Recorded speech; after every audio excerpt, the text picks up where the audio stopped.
सुप्रभात बच्चों। कैसे हैं आप सभी? उम्मीद है बेहतर होंगे। मैं अवनीश कुमार, आपका शिक्षक। आज मैं आपके लिए आपकी हिंदी पाठ्यपुस्तक कोम्पल भाग 1 से एक नई कहानी कौवा और सांप लेकर उपस्थित हूँ।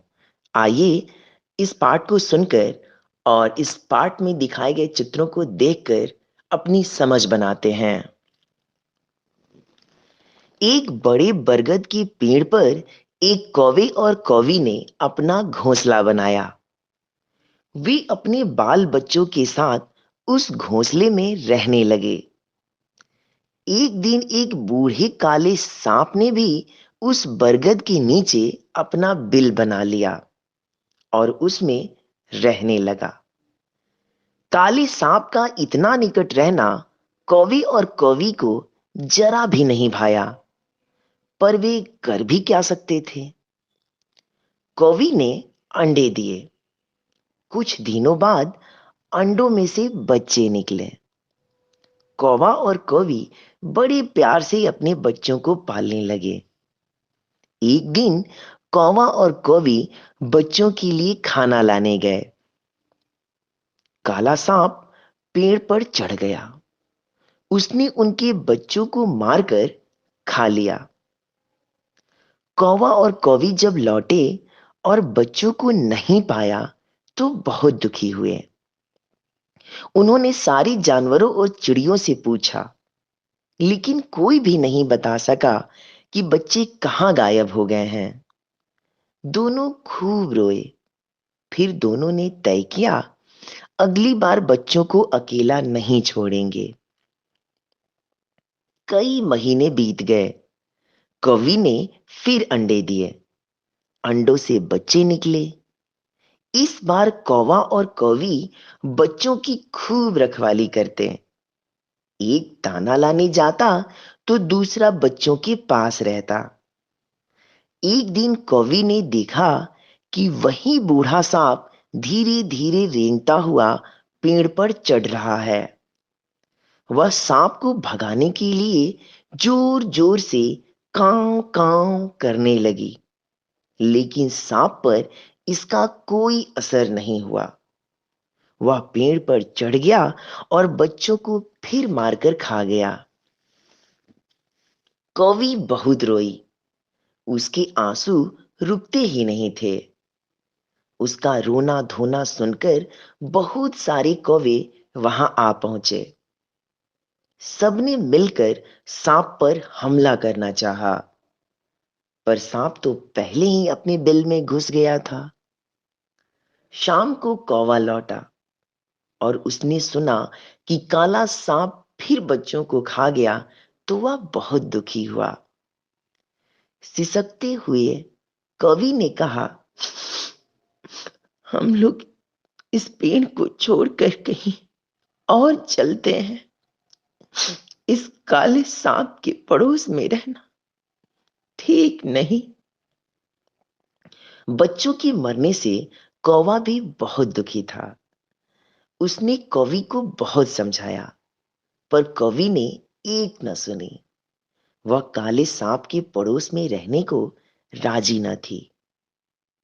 कौवे ने कहा, हम इतने सालों से यहाँ रह रहे हैं। अपने पुराने घर को छोड़ते हुए मुझको बुरा तो बहुत लगेगा। कवि ने कहा, सो तो ठीक है, पर इस दुष्ट सांप से हमें कौन बचाएगा? कवि ने कहा, चलो हम सांप को भगाने या मारने की कोई तरकीब सोचे। लोमड़ी मौसी यहीं पास में रहती है। वह बहुत चतुर है। चलो उससे बात करें। कौवी ने कौवे की बात मान ली। दोनों लोमड़ी के पास गए और उसे सारी बात बताई। वे बोले, हमारी मदद करो मौसी। इस सांप से हमें बचाओ, नहीं तो हमें अपना घर छोड़कर कहीं दूर जाना पड़ेगा। लोमड़ी ने कुछ देर सोचकर कौवे से कहा, तुम दोनों को अपना घर नहीं छोड़ना चाहिए। तुम दोनों बहुत दिनों से यहाँ रह रहे हो। मैंने सांप को मारने की एक बहुत अच्छी तरकीब सोची है। कल सवेरे महल से राजकुमारियां नदी में नहाने जाएंगी। पानी में घुसने से पहले वे अपने गहने और कपड़े उतार कर किनारे पर रख देंगी। उनकी रखवाली करने के लिए उनके साथ नौकर चाकर भी होंगे। तुम दोनों पहले देख आना कि वे गहने कहाँ रखती हैं। जब कोई देख न रहा हो तो कवि उनमें से एक मोती का हार उठाकर उड़ जाए। तुम पीछे पीछे काव काव करते उड़ जाना। खूब जोर से शोर मचाना, जिससे कि नौकर चाकर उससे हार लेकर उड़ते हुए देख लें। वह तुम्हारा पीछा करेंगे। हार काले सांप के बिल में गिरा देना, फिर देखना क्या होता है। कौवे ने लोमड़ी की बताई तरकीब मान ली। दूसरे दिन सवेरे कौवा नदी के किनारे जा पहुंचा। थोड़ी देर में राजकुमारियां वहां आई। उनके साथ नौकरानियां भी थीं। राजकुमारियों ने अपने गहने कपड़े उतारकर किनारे पर रख दिए और नहाने के लिए नदी में उतर गईं। कौवा और कौवी देख रहे थे। गहनों में मोतियों का एक हार भी था। कौवी झपट कर चोंच में हार को दबाई और उड़ गई। कांव कांव करता हुआ कौवा भी उसके पीछे पीछे उड़ चला। नौकरों ने कौवी को हार उठाते देख लिया। उन्होंने शोर मचाया और उनके पीछे भागे। कौवी ने सांप के बिल में हार गिरा दिया और उड़ गई। नौकरों ने सांप के बिल में हार को गिरते देख लिया। वे डंडों से बिल में से हार निकालने लगे। सांप को यह छेड़छाड़ अच्छी नहीं लगी। उसे बहुत गुस्सा आया। वह बिल के बाहर निकल आया और फन फैलाकर उन्हें डसने को लपका। नौकरों ने सांप को घेर लिया और भाले से बेधकर मार डाला।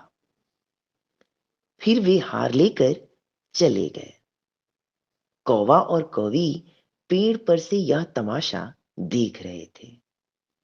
उन्होंने जब देखा कि उनका दुश्मन काला सांप मारा डाला गया है, तब उन्होंने चैन की सांस ली।